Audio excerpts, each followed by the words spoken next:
excited today, Thursday, on House Calls. We are going to the Hamptons. Yes, we are going out to the Hamptons. I'm very excited. From the lake, from Skinny Alice to the Hamptons. We are going to be talking to the dynamic duo, Mabley Handler, Jennifer and Austin. And they have an amazing company a design company out in the Hamptons.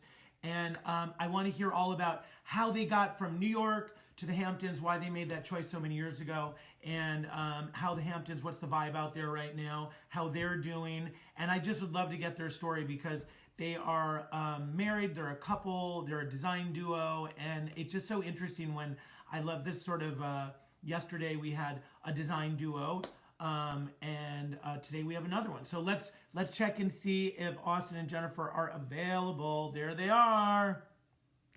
Let's see. Waiting for Mabley Handler. And does anyone love? I love Chelsea Handler. I feel like we haven't seen her in a while. Hello. Hi guys, you're cut off. Hey Thom. How are you? How's it going? It's going. I know.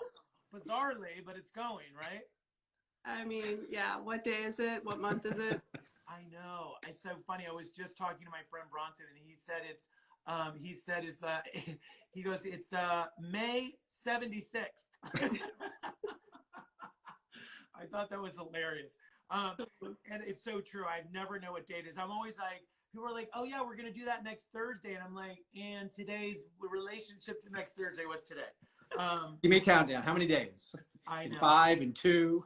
I mean, it's crazy. Now, have you guys been healthy the whole time? Yes. Thankfully, yes. You have. Yeah. And your whole world has been healthy? Yes. Thank goodness. Good to hear. Yeah. Good to hear. Well, now you guys, I'm assuming where you're in the Hamptons. Yeah, in Watermill. You're in Watermill, which I love. And what's the vibe out there right now? How's everything? You know, what's give us the scoop? It's a weird vibe. You know, on one hand, there's a lot of people that are out here and hunkered down and you know, staying home and being safe. But then there's a lot of people that came out from New York City because if you've got a house in the Hamptons, yeah, and you're choosing between your apartment in New York City or your house in the Hamptons, of course you're going to want to be out in the Hamptons. And a lot of our clients have come out, and you know, most people are playing by the rules and staying home and being safe. But there's some people that are, you know, coming out and about, and you know, like leaving gloves everywhere and walking around without masks in the supermarket. Leaving gloves everywhere. Yeah, it's. I mean, every day somebody in our posts, driveway, somebody threw a pair of plastic gloves, and I thought it was like the dog poop bags. Yeah. I'm like, Austin, there's blue poop bags in the driveway. He's like, well, who would do that? And he marches out there, and they were gloves. Do you think they're just blowing around? Is that? I think people take them off and just drop them. I mean, it's so I wonder what that's going to become a thing now. Hopefully, there's like a biodegradable. You know what I use? I actually was at when this all started. Well, first of all, I had it in New York. Then I came out to my lake house when I was feeling better. Then the pneumonia set in, which was not. Wow. And then I was on antibiotics for a week. Now that was all 5 weeks ago. I'm all fine. But when I was able to leave my house after I was in quarantine, like literally not seeing anyone, nothing for about 25 days. So I did play by the rules. But then when I was like, okay to, you know, do some things, I actually, with a mask and gloves, went, you know, I went out to Lowe's to get some stuff that I needed, and I bought these just sort of like almost like construction, like almost like an electrician, like they're cotton and gray suede. They cost $1.97, and I have 2 pairs of them. I keep throwing them in the washing machine, and they kind of got better looking and tighter and kind of cool. And they're really great. I have a pair in each one of my cars, and then I have a mask as well. So wherever I go. If I forget one of my things in the house, they're always in the car. Anyways, so now I've got to get some for the boat. Now I got to find. Hopefully the boat allows you to, you know, just by the fact you're in a boat allows you to social distance. Like how close is another boat going to get? Yeah. No. Well, you know, that's been what we've kind of did that last weekend when it was nice. We did sort of distance boating. So we saw our friends. We all kind of anchored near each other, and it was really nice out. And everyone had like just the person that they're with. that they're living with them, and we all just were drinking rosé and having fun, and it was nice. kind of great. And you're out in the open. But yes, so that's been cool. And I also have a convertible, so we call it our coronavirus car. We drive around when it's way too cold with the top down. I'm like, do not get your coronavirus on me. And so anyways, so I'm happy to hear that you guys are doing well. And I'm assuming that you guys must be, look, the Hamptons it's always a buzz this time of year because everybody's getting ready for the summer. And that's something that, that you guys, I'm sure that's a big part of your business. And then this year on top of it, I think people being in their homes, your clients, that are there must, everyone's kind of, I wasn't ready to burn my entire house down. Now I can't do it because the insurance company's it's out. I'm going to do it. But I was like, oh my God. I did get rugs delivered today though from my showroom in New York. So I'm excited to play with those. Nice. But are your clients, do you feel like that's happening right now? Is that a big influx in your business? Yeah, I was surprised. I think they're just walking around staring at everything. Like a client that we did about 8 years ago called and said, I want to do a full refresh. I'm like, okay. Yeah. So it's really interesting. It's so nice though that, when the phone rings, you just didn't know what to expect. So we were so grateful to hear from clients. Yes, I agree. Yeah, we've been very lucky that clients have all wanted to continue and move things forward, and getting new jobs during this is always. That I did not predict, and was very happy that happened. And of course, some of our hotel projects are totally on hold because I think they're really trying to figure out how they're going to move forward and how that's going to look. But so before we go too far into all of that, I want to go back. Let's just go back. Like I know you guys from a million years ago. I remember me, but I even want to go back further than that. So before you guys maybe met each other, so where are you guys from individually, and sort of give us a little background. I was born and raised in Washington, D.C. Yeah. My father lived in New York City, so I went back and forth a lot after my parents were divorced. Yeah. But I consider myself, not a lot of people were born and raised in DC. Yeah. So I'm very proud of that. Right. And went out west for college in Arizona, and then came back to the East Coast after that in Austin. I was born in England. I grew up in California, back in New York for junior high school. I went to college at Rutgers in New Jersey, and then moved back to the city right after college. Nice. And so now and when I met you guys, I think it was probably around when you were coming back to the city. I think you just you opened your first store at that time, I believe, if I'm remembering correctly, right? Yeah, 1994. Yeah. I opened J. Mabley Custom Furniture on West Broadway. Right. Oh, that's right. And I was young and fearless. As were you. As were you. Yeah, I remember the store, and I was super like. I remember walking through the store, and I think in 1994, I was, at that point, I was either Parrish Hadley or Jeffrey Bill Huber or Robert Metzger. I can't remember. Oh no, I was at Jeffrey Bill Huber at that point. And 94, no, I was at Parrish Hadley because I graduated in 93. Yeah, that's right. I was at Parrish Hadley at that point. And I remember, so it was really early. I mean, I was like just folding fabrics or basic stuff, and drawings, and going to the D&D building to find like a tile that looks like this. And so but it was just, we've all been there. It was really early on, and I remember going to your store and just thinking like, oh my God, here's this like person who's young and is like in like a cool area, like in Tribeca, Soho, and had like a custom furniture store. And I remember you had a lot of fabric. You had like really interesting, you were importing fabrics, if I remember correctly. Yeah. And it was cool. So how did you do that? Like, I think a lot of people that watch house calls, a lot of them are very design minded. Also, a lot of them are in design. And I think a lot of people are asking questions about how to get started. So what was that journey like? Well, I think I wanted to be back in New York, and I was interviewing with design firms but I also had a passion for upholstered furniture. And I was working with, when I lived in Santa Fe for 3 years in between all of this, and I worked for a big firm there and was importing, well, not importing, but shipping all this beautiful upholstered furniture from LA. And I built a relationship with this upholsterer. And he was the one that supplied all of the models for the store. And so he was somewhat of a partner. But I literally woke up in the middle of the night because I knew I wanted to be back in New York City. And I wanted to be on my own terms. And I had gotten a lot of experience out in Santa Fe, and I just felt very confident that this is what I wanted. And I asked my dad for a small loan, and he said, only if you get a real estate. Pay it back with interest. Yeah, I did pay him back.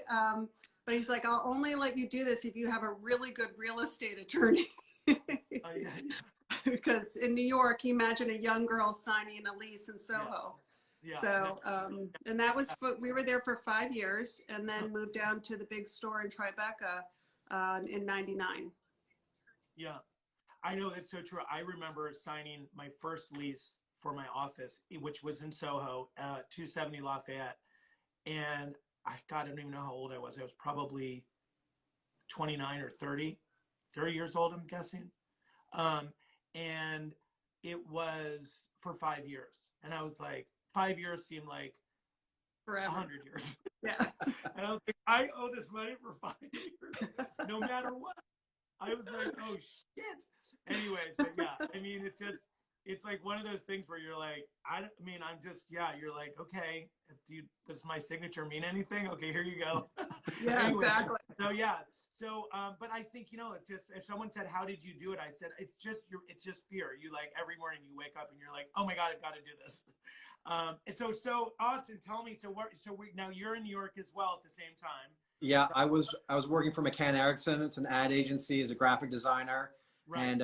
And Jennifer and I met, and it's funny. I remember, having this conversation with her and talking about what we do. And, I'm a graphic designer, and I asked what she did, and she's like, oh, I have a fabric store. And in my mind, I literally pictured, like a little sewing shop with a couple of bolts of fabric and like a bunch of needle and thread. And then, one day, probably after maybe like our second date, I was down. I went to see a movie with a friend at the Angelica, and she said, "Oh, after the movie, why don't you stop by the store?" And so I did that, and I was sort of blown away at the empire that she was running down at her fabric store in Tribeca. At that time, at that age when you're just kind of coming to the city, to be able to just to have the drive to do that and be able to sort of put those pieces together, however you do it, is really amazing, because it is such a great learning experience. I think one of the things that I think is always missing in the beginning of most designers' careers is any real sort of understanding of the business world, the business of design. And I was lucky to work in a lot of situations where I was exposed to that. Also, I just kind of had just what my brain worked in such a way that I found that interesting. I think a lot of designers are like, they don't even want to deal with it. They don't want to think about it. And so it's so interesting that God, that's really amazing that you did that. So now how long did you have, so you had your store in Soho now, and you guys met sort of, you now 2001, you're dating. I now meet you guys. So this is now when I come into your world. So I meet you through my brother and Leslie, Jules and Leslie. And I think I went to your store, and I think you had us there for wine. And I don't know, we were down in, I don't know how, but I remember going there, and I think we had drinks with you. And I was just like, oh my God. And I remember some of your armless, so you had really great little armless chairs that I loved, that were these little upholstered chairs, and they were kind of had a little bit of an English detail to them. I think, if I remember, a lot of the good memory, right? Yeah, they were kind of like turned legs with little casters and things. But anyways, so now, okay, so that's all happening. You guys are dating now. So the Hampton starts to sort of come into your world. So now, how do we go from New York? You guys are dating, and so bring us on this journey now, because I think people love to hear this sort of background before we sort of dive into all So at this time, I'm now down in Tribeca. I had a larger store on North Moore.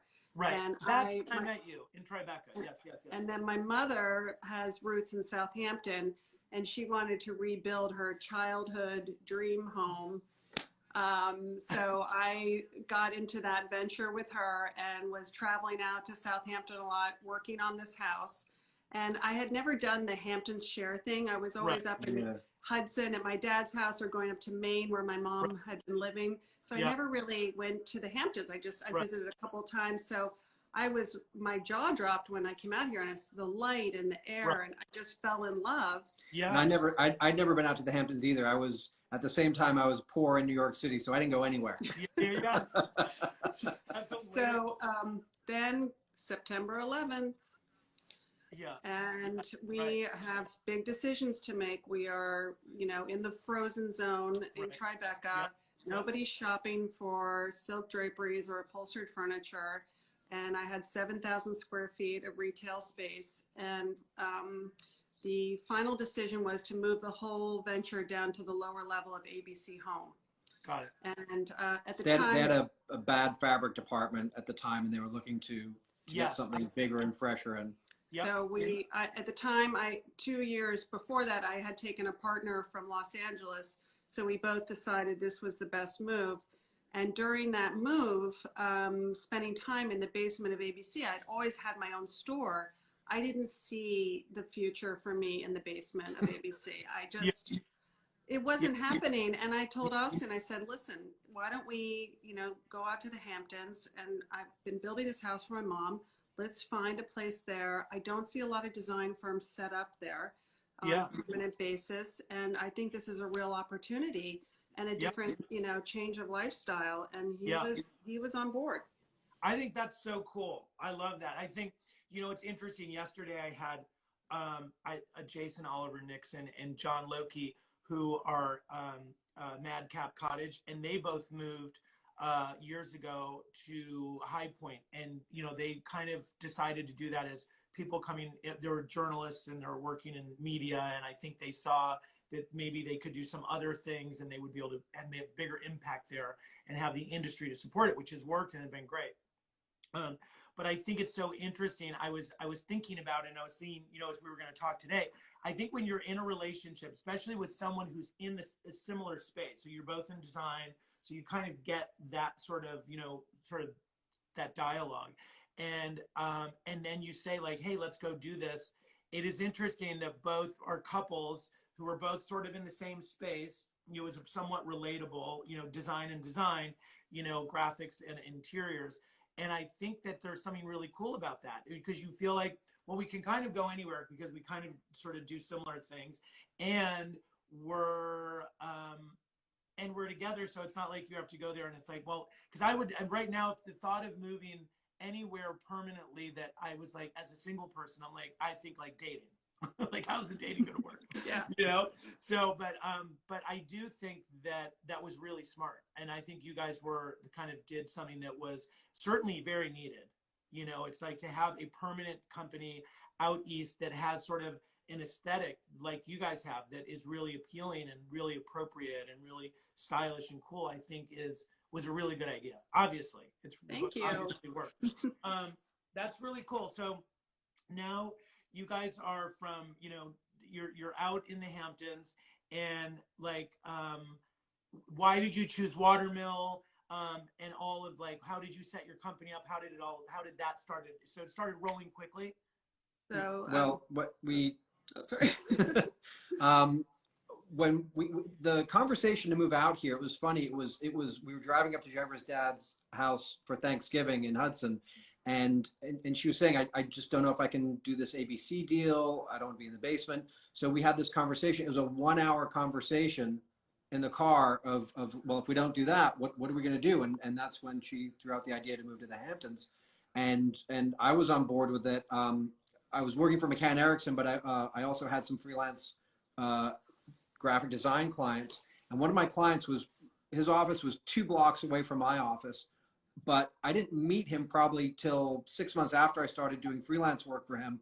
And in the course of 2 years of working for him, I think I only met him twice, because everything at that point was just starting, to be able to work and send things over email. If we'd met 5 years earlier, who knows what would have happened. But so all of a sudden I realized, well, I don't have to be in New York City. I can do this anywhere. So, once we had this conversation, and I was on board with, like you said, being able to move anywhere and do what I do.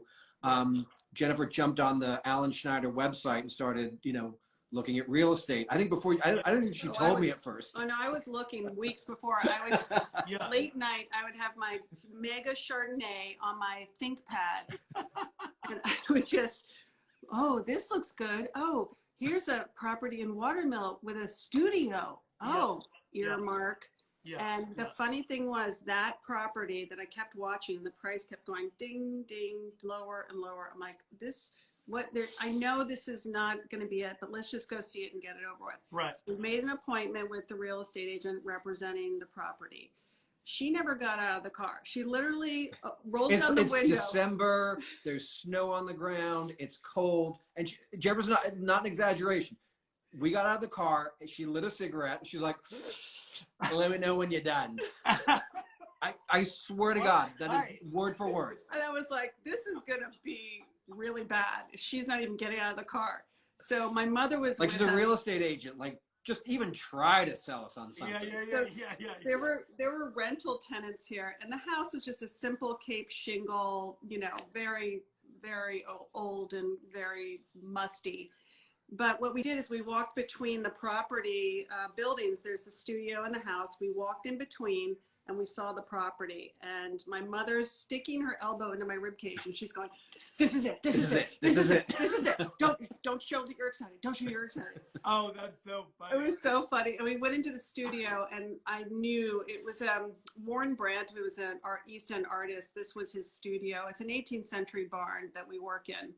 And we walked in there. We're like, the creative energy was so big. Like, within 5 minutes, we knew this was home. The house was erect. Even the studio was cement floor, it was unfinished walls. Yeah. But just like Jennifer said, the property, the space. I mean, there's wide plank wooden walls on one of the walls, like 24-inch wide wooden planks on one of the walls, like part of the original barn structure. You don't find that anywhere. Yeah. And huge skylights letting in tons of light.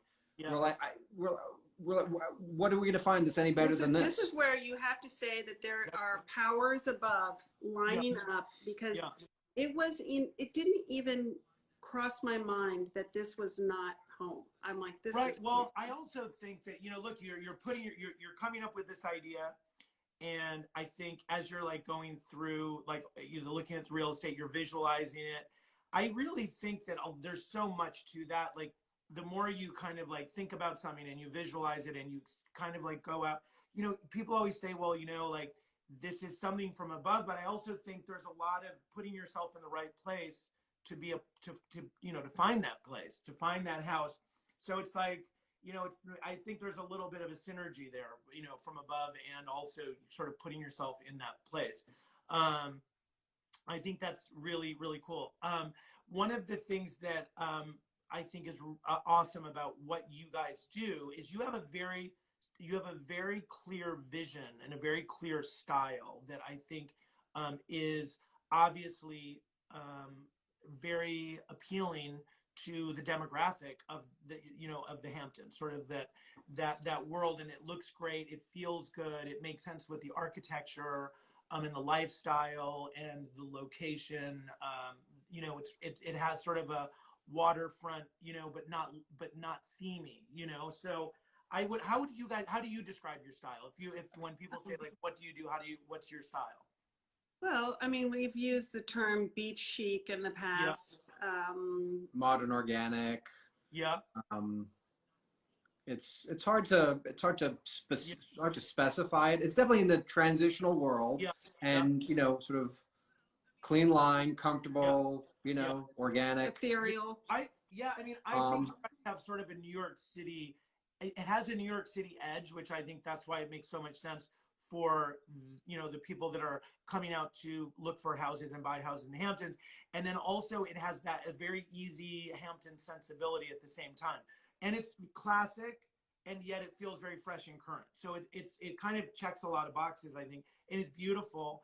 And I also think you guys, it's so funny. I was like saying, how I think there's a lot of people in New York City who probably are having their first kid or maybe their second kid, and they're at that stage where they're like, one of these days we're going to go out to the Hamptons and get this house and get Mabley Handler to do it. You know what I mean? I think they're like, you know, I can see people when they're going through the magazines, the way that you present your brand it's very clear vision, and I think that's really smart because thank you so not much. a lot of designers do that. Yeah, it's great. And by the way, yeah, I mean, I think, you know, I think one of the hardest things that I think for a lot of designers when they're doing sort of beach projects or oceanfront projects or even lake projects and things like that is that they tend to get thematic.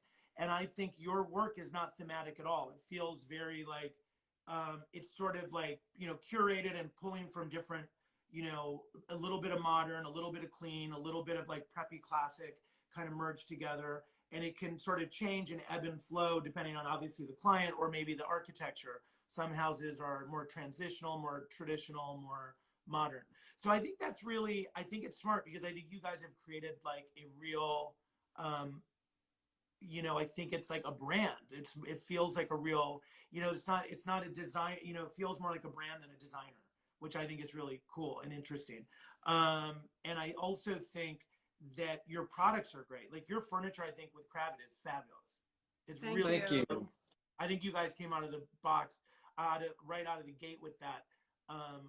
It was like really great. You know what I mean? It was like the finishes are fabulous. It looks amazing. I really love it. Thank Yeah. you. Likewise. Yeah. Have you guys enjoyed that process? What do you think about the whole sort of that whole world? We loved it. It was a real labor of love, as you know. It's very time consuming. Yeah. And like that last year before it launched was probably the hardest we ever worked because we were doing that. And the textiles, right? There's some curated textiles within the Kravitz collection to complement the furniture line. Yeah, and they're great. Yeah, it looks really great. It looks very cohesive, and I think the way it was photographed was great. I think it was actually one of my favorite collections that they. Thank you. Did. I really believe that. No, seriously, and I think they feel the same way. I think they love it. I mean, I every time I've talked to them about it, they're like, it's great looking. Coming from you, Thom, I mean, your furniture line, obviously, you know, because I've told you, we use a lot. The Nash sectional is like in every project. Oh, that's so awesome. By the way, I have the Nash sofa in my living room in New York. I have the extended one, so it's like 9 feet. Nice. 8 or something like that. But, and it's in El Decor this month. That actually is awesome. April issue. But that Nash sofa is really funny. You know, it was kind of a modern take on sort of a Chanel sofa, but with, you know, I wanted it to have much cleaner lines. And I always loved that sort of detail of the arm of the Chanel sofa. And so that's a lot of my pieces are really sort of my interpretation of something that I really love that is usually very traditional. It's sort of a classic, sort of timeless piece that I just like, you know, want to make it feel a little less, you know, sort of less specific. And a little that's the fun part of doing it is being able to take influence of things that you like that might be more of a vintage piece and put a modern spin on it, or you know, or the other way is when we find that we have things that we can't find other places and either not in the right size or the right finish. It's just been fun to fill that in. Or even at the right price. Like there were certain times when I first started doing my fabric line with Kravitz, I was just like, I was buying linen, like really just like a nice linen fabric for $150 a yard. And I thought, this doesn't seem like it makes sense. Like, I don't know exactly how much linen costs, but I just feel like this. It shouldn't be $150 a yard.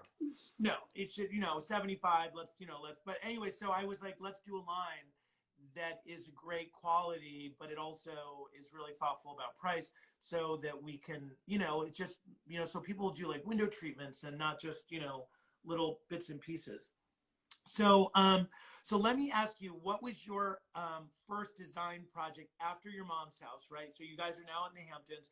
You've got this, you found the house, you have the barn, and I don't know. So what was like, so now are you marketing? Are you doing it word of mouth? How did you, and so Mabley Handler wasn't even a thing yet, right? Like you were still doing graphics, and how did that happen? Like because you guys are now like a team. And this is, it happened pretty quickly. Once we moved here and started putting energy, we still had a small satellite version of the store from New York up in Greenwich. So I was commuting a little bit up there. I'd even sent Austin up there a couple of days a week.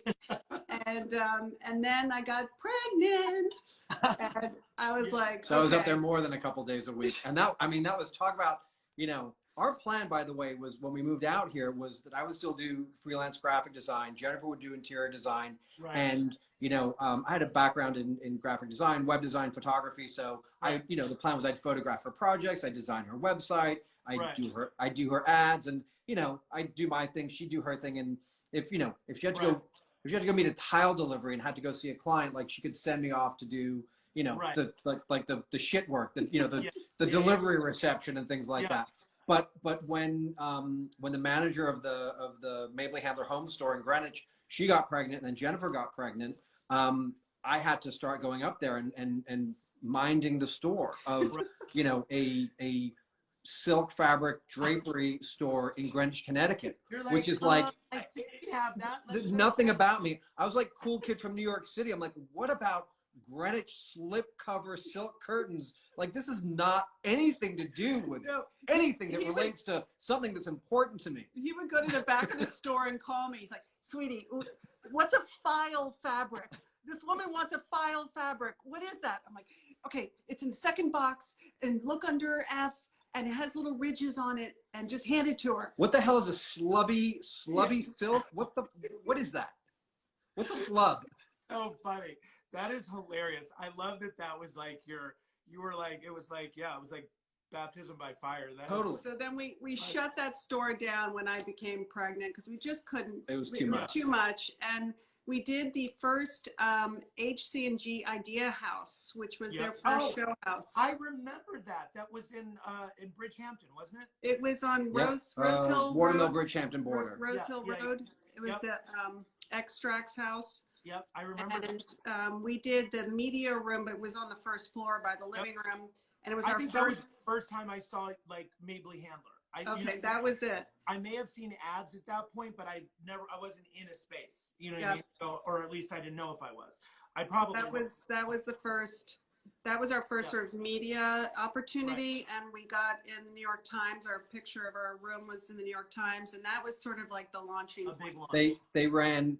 It was amazing. We knew nothing about about the media world, in terms of promoting ourselves. We advertised in some of the local magazines out here, and the New York Times came to cover the show house, which we didn't even know they were coming. And they ended up running 3 photographs out of the whole house, just 3 photographs.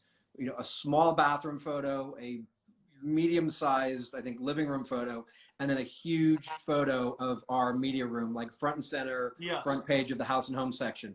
And I think Jennifer's sister, Winnie, called us and said, yeah, you guys have to get the New York Times. You guys are on the front page of the House and Home. And we're like, for what? That's so cool, right? Isn't that the best? I mean, trust me, I've gone, like as when all of that happens, you're just like, oh my God, this is crazy. It's like, it's exciting. It's also like, it's amazing. That's really cool. I love and the crazy thing about that was after that. So you've done 1 million show houses, and now at this point, you work with vendors that you have relationships with, you use your own product. But at that time, we had to buy everything ourselves. So, we were scouring the Pottery Barn outlet in Riverhead. We were pulling everything together, hoping that this was going to, pay off just a little bit. After that ran in the front page of the House and Home, somebody saw that, went to see the show house, and they called us. They said, I love your media room. I've got this lounge on the second floor of my house, a den that I've been wanting to do something with. Can I just buy the whole room? And so literally the day the show house ended, this woman wrote us a check, sent her moving truck, and she uninstalled our room and took it to her house. I mean, it was. Yeah, and I had stolen furniture from my mother's house. I'm like, Mom, that console table's not coming back. Yeah. So you got to start thinking about a new idea. That's not coming back. That's hilarious. I love that. That is really funny. I've actually, I've put things from my own, like before I had it, like the Sedgwick and Brattle showroom, and before I had product, when I would do show houses, I would just stuff, I would be like, oh my God, we need this, and we can't get it, or something, didn't make it, or whatever. We call that shopping in our own house. Yes, trust me, I did that even on the last show, Get a Room with Carson. And Thom, I did the same thing. I was like, but there were moments where I was like, oh my God, we cannot find anything. I'm just like, bring it. I'd like wake up in the morning and just like grab some pillows from my house. It's like 7 o'clock in the morning, and a lamp. And I'm like downstairs waiting for the car to pick me up. And I get in the car. The guy's like, what are you doing? It's hilarious. So now you guys are working together, right? And this is a question I asked yesterday. And you guys have a really great, sort of dynamic. I was referring to you as a dynamic duo because you guys seem like you're super best friends. You seem like you have a great marriage. You have a great business, and you guys work well together. And you're like, it really seems organic, natural, and fun. Like you guys make it seem like everybody should do it. Like what you're seeing, like how do you do it? How do you work together? Is there like, how do you keep professional and personal, and like, how do you do that? It's just, I'm sure everyone wants to know. I don't think we really knew how it was going to flush out. I think that both have our different areas of strengths. So I will defer to Austin on the scale of the crown molding because he's so good at that and the hardware. And he'll look to me and say, which sofa do you think is better? So I think we understand each other's strengths, and that's built over the years with just developing our eyes beyond. I mean, your eye's always developing, and you're always sort of growing as a designer. So I think we look to each other for, for validation on what we're working on personally. And I give him his space, he gives me my space. I think if we were working at the same desk and touching all the same stuff every day, I think I would kill him. But, we have fun, and we do laugh a lot. I mean, there's a lot of humor, and I think that's really the key because. Well, I also think back to when we were bartending. We were at High Point, and we were bartending for Kravitz. Like they do a big event, and they always are launching either new fabrics or wall coverings and furniture and stuff like that. And I think we were both there probably launching, something or representing our products. And we were bartending together. That was really fun. And that was great. Like, it's just like, I remember you guys kind of got there. I had been there maybe because they kind of staggered people. And I was there with like 3 other people and Alexa, who's like super fun and crazy. But Alexa kind of did it for a second, and then she left, because I don't know why. And I stayed back there. And then you guys showed up. And the next thing I know, you were like spinning, you were throwing bottles in the air. It was like so unbelievable. I was channeling Tom Cruise. And it got Tom Cruise, exactly. And it got so fun. I think I stayed like a half hour and just hung out with you guys because it was so much fun. I think at one point Beth Green was like your shift is over, you can go. And I'm like, no, I'm good. I'm having fun. Yeah, we're good. I think I was also drinking while I was back there, I think. So I was guilty. Yeah, I was doing, but I think we all were. But I think that's what I think is I think that's probably part of your success is that you guys actually are approachable, and I think it's like you have an easiness about you, and you guys are your aesthetic is great. You guys are fun. You're easy. I think that has a lot to do with it, and I think it also you guys represent your brand perfectly. It's like you kind of live. I always love when people practice what they preach, and I would say your business model is kind of like the two of you and the way I would imagine you actually organically and authentically live at home, right? Does it feel like that? Really is. It really is. It really is. And I think, the journey, they always say the joy is in the journey, or whatever that quote is, but it really is a journey. And if you can have your partner as your business partner, which is most people say I could never do it, but most of our friends think we're insane for working together. I could do it. I think I could do it, but I've just never been in a relationship with someone who is in my space. You know what I mean? Like was in my design space. I actually just started sort of talking to someone who's a product designer, and we were kind of like, you know, flirting. And anyways, and it's interesting because we're talking about design all the time, and I'm like, that's really not. That's never really been. Never had that space for me. So wait, what is one of you guys? Who's the boss? Or are you guys bosses on different? Well, we're both type A. So that was a viewer question. A viewer just typing, who's the boss? It depends what's going on. It depends who's right. Yeah. Oh yeah.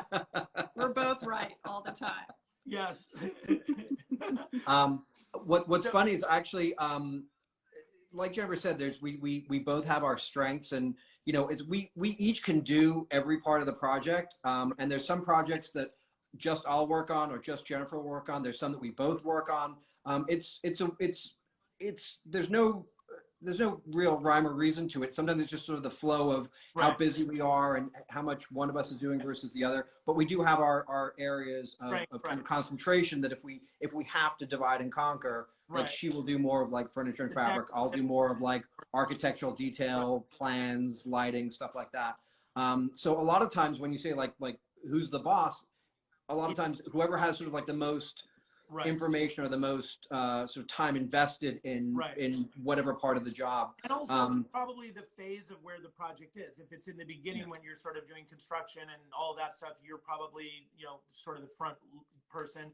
And then when you're in the decorative world, you're probably doing that, which I think is really the way most of my office is set up. We have architects and then we have designers. So there's always this, you know, depending on the phase of the project, who's kind of more in the sort of, who's like really sort of, you know, in the front run at that point.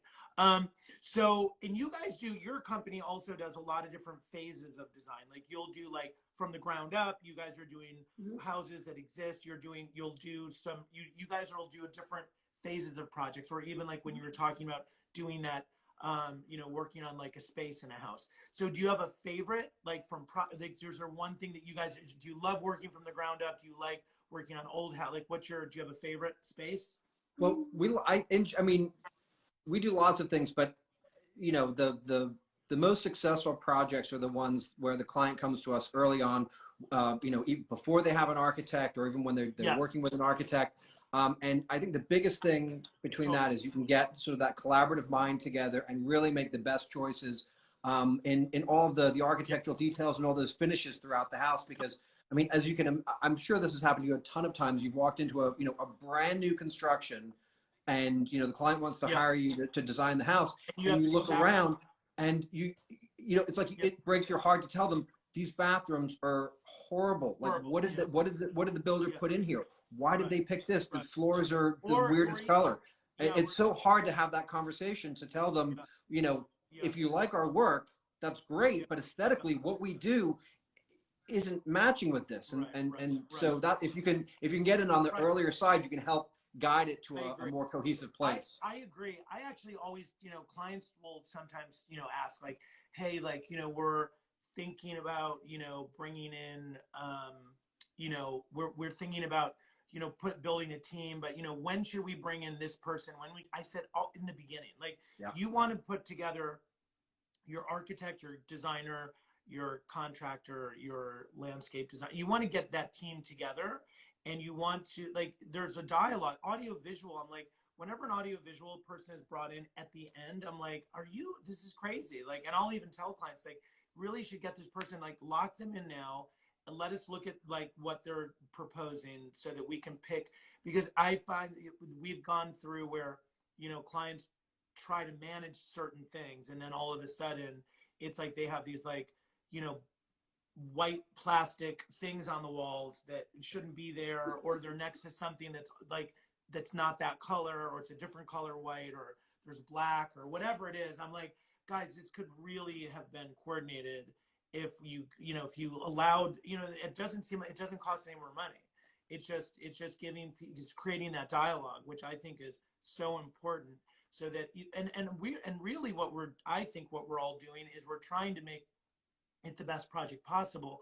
And also for the client, it's also, giving them the most value. Yeah. I think, they're getting the most out of their design team, but they're also like, when it's all said and done, and I'm sure you guys see this all the time in the Hamptons, the more turnkey the house is, the more value it has, in the world of rental, in the world of just sort of, if you decide you want to move to a smaller or bigger place, they move quickly. Those houses, people snap those up. Some houses sit forever because of, whatever reason, but I would say the ones that are just totally turnkey and every detail is like kind of been thoughtfully put together. Don't you feel like those have such great value?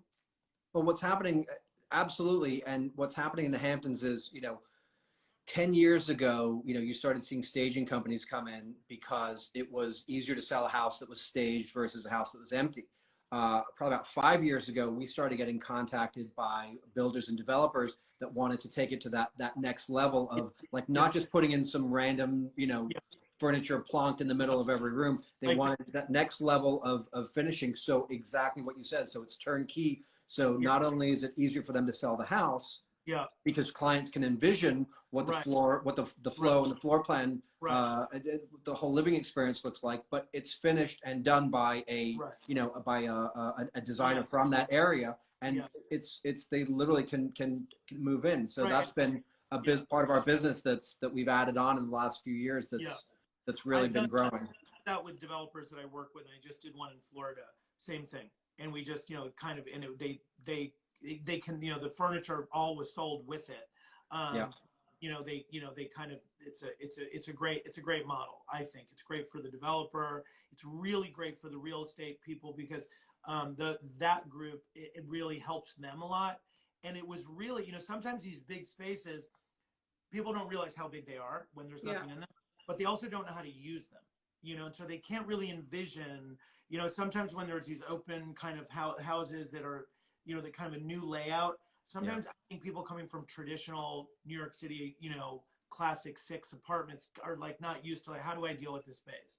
It's not a room. So I think it makes it a lot easier to understand. And then on top of it, they can just kind of jump in, add their personal touches and kind of move on. It's kind of a nice. Well, for projects in the Hamptons, the season is Memorial Day to Labor Day. So it's not, if you start missing a month here and a month there, and all of a sudden it's middle of August, and you've missed the season. So being able to provide a turnkey solution for them lets them enjoy the whole season. Nobody wants to buy a house and have to wait all summer for it to get pulled together and then wait. I mean, lots of people use it on the weekends and whatever, but nobody wants to have to wait till the whole next season. They want to be able to get in. But the other thing I was going to mention is that, a lot of times the builders will then, like you said, sell it fully furnished, and it totally pays for the work that we've done. So they're starting to see more and more the value in bringing that in.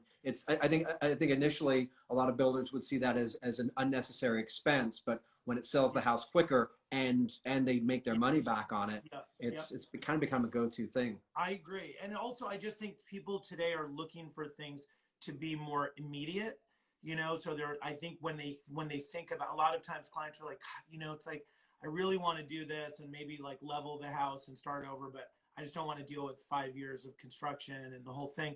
So they're choosing, I think people are choosing, especially now, I think now people are going to start to really look for solutions that are a little bit more, they want it to look great and be stylish and have their aesthetic and their point of view and I think their sort of fingerprint on it. But I think people are going to want things, done. That's where I think it's sort of going. The millennial. I agree. And I think people are really re-examining comfort, after with what's going on it's they want things to look great, but it's got to really function. It's got to be comfortable. It's got to function. They have to want to be in it. I think people are going to look at like sort of, we're not traveling as much probably in the next year or two. We're not going to be entertaining in big events. So you think about the cost of a lot of that, sort of what was typically happening in, for example, the Hamptons. So I think people are really going to make their homes an oasis of what they want, because they're really going to be doing these smaller gatherings. and dinners, and they're really going to be, I think people are going to be a little bit more home centric. Not to say people aren't going to go out. I mean, I hope they do, and I hope that we're all, we encourage all of that, but it's going to be different, Yeah, certainly for sure. here, I think. So do you guys have a favorite project that you did to date that you feel is like something that you just was kind of an amazing thing for you guys? I mean, there's been so many. I think they all have their own reward. I mean, we built a second house for my mother next door to our property because there was a flag lot, and we were worried that somebody might put up a rental house and it might be noisy. So I said, Mom, because she had sold the house in Southampton, it was too big and she couldn't deal. So then she rented a few summers, and then we built this house for her next door. And sadly, she sold it recently. She just doesn't want the responsibility. Yeah. That was really incredible to build my mother's last dream home next door to us here. And that had a lot of passion behind it. That's awesome. Yeah, it was really nice. But I think that all of our clients, we just have such nice clients. I mean, there's not a project that doesn't go by. We're like, wow, client of the year. And they're like, there's another client of the year. And they're all such great clients of the year. So it's really hard to say we have one particular project. There may be a house that we liked better than others. Even small projects seem to be appealing, small focused projects that are a kitchen renovation, as long as you just keep it fresh and new. But I really can't say there's one that stands out as like the foremost. That's cool. I love that, but I love that you did the house next door for your mom. But also, it's like, it's great because you didn't know what was going to go there. You had this great experience with your mom. You designed the house. It's her last dream, kind of one of her, last projects. So it's like a dream house, and you're looking at it also as now, the person that's going to choose this house. You'll probably have something in common with them because they're choosing something that is so personal to you. And also now you've controlled exactly what you've done. You know what I mean? So you don't worry about pretty much. Right. So and the new owner we like very much, and we know her, and it will never be crazy rental property, which is where our biggest concern was. Yeah. That's cool. I love that. And then we renovated our house a couple of years ago. Just our kids were, the initial house had very small bedrooms, and it was great when they were babies. But as they started getting into, to bigger, taller teenagers, our oldest son is taller than both of us now. He's only 16. We realized they were going to start outgrowing the space of the original house. So we finished a renovation a couple of years ago. And I mean, the timing, honestly couldn't be better, because now we're getting to enjoy all these newly renovated spaces and spaces that we created. We, finished the lower level. We put a den upstairs. They both had, they both got bigger bedrooms. Yeah. We carved a little sunroom off of our kitchen with a sofa and a gas fireplace and TV and bookshelves. And it's like we've created all these great, comfortable, cozy spaces that, as a designer, you're asked to look at a house and reimagine and think about how your clients are going to live there. And you talk to them about how they live, how they want to live. And so we did all that exercise with ourselves, which is, I'm sure is always 10 times harder designing for yourselves. But so we sweated it out for 2 years. And then we have this finished result. And then we have to use it for 24/7 for the last couple of months, and it's been really it's been so great seeing everything work like the way we imagined it, and having such comfortable spaces that when things are stressful or we want to spend good family time, like we have these great spaces in the house to go to. Awesome. Do that. That's really cool. Jumping off of that conversation, what do you think is the most important room in the house? Probably the kitchen with the den, because it's really where we live, and we have gas fireplace, TV, comfortable seating. It's where all the dogs hang out. Right. We don't have an island in the kitchen. We have a central communal table. Yeah. So everybody's always sitting around the table. And it's just, it's a very, it's the hub. It's social. It's social.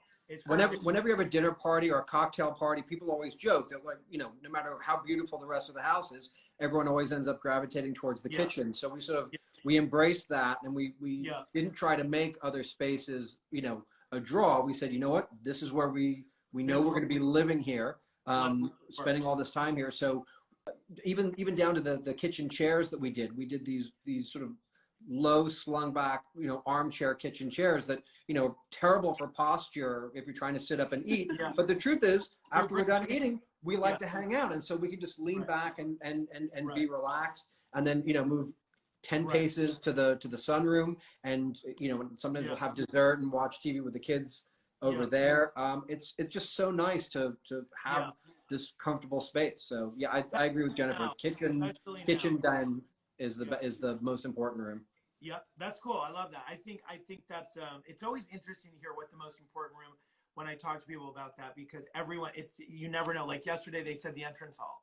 And then one other person said the dining room, and they were talking about all the reasons that the dining rooms were. So it's really interesting. Not every designer, you know, it also depends, I think, if designers have children, if you have dogs, if you like to cook. So those are all like factors into how that, I think. What's your favorite room? I would say my favorite room is generally the living. I mean, I use my living room all the time. Like I have a sunroom, I have a dining room, a great kitchen. I have a TV, sort of little, like kind of like a little media room here. But I'm in this room a lot, and in the summer, all the doors open up, and the deck is overlooking the lake, and there's outdoor furniture, and so it kind of works as one big living space. And I have the doors open all the time, and there's dogs in and out, and everyone, you know, I have like people showing up on boats and cars. So it's very much, there's a lot happening here, but I love being in the living room. I don't know, to me, this is like, I like, you know, this is the space that I like it. I don't know. Usually that's my space. I also think that that's the space that for me kind of like dictates sort of everything else, sort of builds off of that. And even if it goes, you know, this is sort of the hierarchy and it all kind of goes down. So I always think of the living room. So my last question for you guys, because we're at 1:58 and we only have 2 minutes and they kick us off. So what makes an interior beautiful to Mabley Handler? Well, lots of things, but I'm sure, you know, comfort always comes first. It's got to be comfortable. And then, you know, and then for us, it's always that balance of having something that's stylish and looks great, that's also comfortable. And, you know, we use a lot of blue, so if it's blue, we're probably going to love it too. I'm a blue fan. Well, I want to thank you guys. Thank you, Thom. It was great to see you. Thanks for having us. Great to see you guys, and it was so much fun, and it was so like cool, and you guys have such a unique story that's so cool, and it has a really sort of storybook ending, which, you know, not ending, but like how you guys got to this point, which is actually the beginning, which is so cool, and I know everyone loves that. So tomorrow, thanks for being on House Calls with me, and tomorrow we are going to be doing Fab from the Farm from 12:30 to 1:30 with House Calls with Carson Kressley, and then I do Design Chances from 1:30 to 2. Send questions and photographs for Design Chances to media@thomfilicia.com, and I will answer any of your specific questions for home situations. Anyways, love you all. Thank you guys. Bye, Thom. Hope we'll be guest bartending at Crabbit down in High Point again soon. Yes, I know. We have to bartend together.